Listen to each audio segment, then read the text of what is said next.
beveling my edge before I demonstrate my Schärffix machine. A few people have been asking me, how do you use the Schärffix machine? Is it easy? You know, can you send us a video of you using it? It's really simple to use. The first thing I would say is always start with a new blade. The paring machine is really easy to change the blades. It comes with this little screwdriver.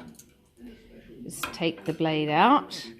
I always mark the blade with a marker pen so I know that that side's been used. When both sides have been used, I know it's time for a new blade. My one recommendation would be change your blades frequently. That's the only thing. The Persona blades which we sell, I find, are very reliable.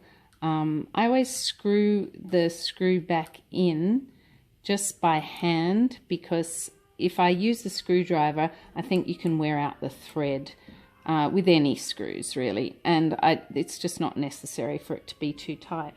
So always starting with a fresh blade, and enter your leather from the back of the blade, pulling it forward.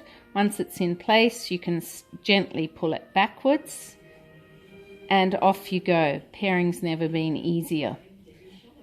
The best thing about the Schärffix paring machine, I think, is being able to change the angle of your blade, which is really easy on the Schärffix. But to change the blade, you just turn the angle of the blade. You just turn this wheel here. Now, if you want to see to make sure you've turned the blade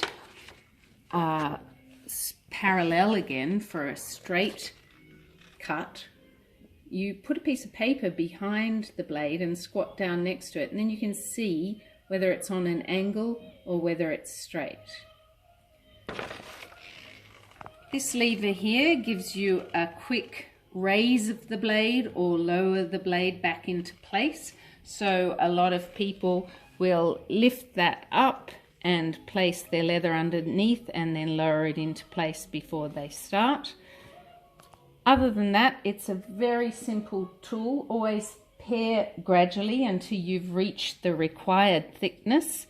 We sell these thickness gauges in the store. It's very simple to use, a pleasure, makes paring easy.